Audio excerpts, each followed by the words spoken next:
প্রিয় ছাত্রছাত্রীরা, in the light off history ইতিহাসের আলো ইউটিউব চ্যানেলে তোমাদের সবাইকে শুভেচ্ছা জানিয়ে এবং সম্মানীয় শিক্ষক শিক্ষিকাদের আমার প্রণাম জানিয়ে শুরু করছি মাধ্যমিকের ম্যাপ পয়েন্টিং। যারা 2027 সালে মাধ্যমিক পরীক্ষা দেবে তাদের জন্য বিশেষভাবে এই ম্যাপ পয়েন্টিং। দেখো, তোমরা দেখতে পাচ্ছ, আমি এখানে তোমাদের দেখাচ্ছি যে এই যে পয়েন্টটি রয়েছে, এই পয়েন্টটি এটি হচ্ছে আমাদের সাঁওতাল বিদ্রোহের এলাকা। সাঁওতাল বিদ্রোহের এলাকা। তো সাঁওতাল বিদ্রোহের এলাকা চিহ্নিত করতে গেলে তোমাদেরকে এইভাবে শেড করতে হবে।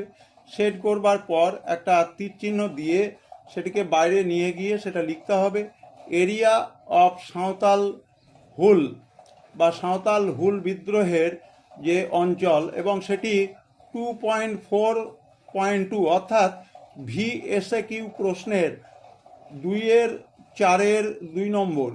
এটা কিন্তু তোমাদের লিখতে হবে। তোমরা বেশিরভাগ ক্ষেত্রে যেটা করো, চিহ্নিত করো এবং লিখে দাও নম্বরটা, কিন্তু এটি করবে না। তোমরা অবশ্যই এই জায়গাটাকে চিহ্নিত করলে যে এটি হচ্ছে সাঁওতাল হুল এর এলাকা।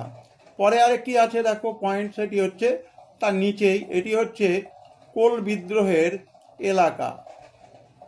এরিয়া অফ কোল রিবেলিয়ন 2.4.1, কোল বিদ্রোহের এলাকা 2.4.1। এবারে আবার একটি জায়গাতে আমি যাচ্ছি, সেটি হচ্ছে, দেখো এটি কি মানচিত্র। এই মানচিত্রটি তোমাদের পরীক্ষায় দেওয়া হবে এবং সেক্ষেত্রে তোমরা এটাকে কিন্তু চিহ্নিতকরণ করবে। এই যে পয়েন্টটি রয়েছে, এই পয়েন্টটি তোমাদের প্রশ্ন থাকে, সেটা হচ্ছে, দেখো ভালোভাবে দেখো এটি কিভাবে চিহ্নিত করা হয়েছে এবং কি লেখা হয়েছে।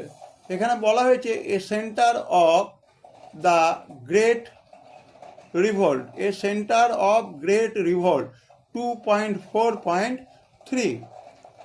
এই যে পয়েন্টটির কথা বললাম, এই পয়েন্টটি, এবং সেটি আমরা তীরচিহ্ন দিয়ে আমরা নিয়ে এসেছি।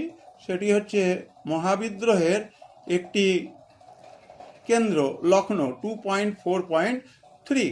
ঠিক একইভাবে আরেকটি কেন্দ্র আমরা দেখাচ্ছি, সেটি হচ্ছে মহাবিদ্রোহের একটি কেন্দ্র ঝাঁসি 2.4.4।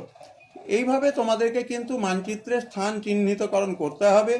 চিহ্নিতকরণ করার পরে সেটির নাম্বার দিতে হবে এবং সেটি সম্পর্কে লিখে দিতে হবে যে এটি এই কেন্দ্র, যেটাকে কিন্তু মানচিত্রে চিহ্নিত করা হলো।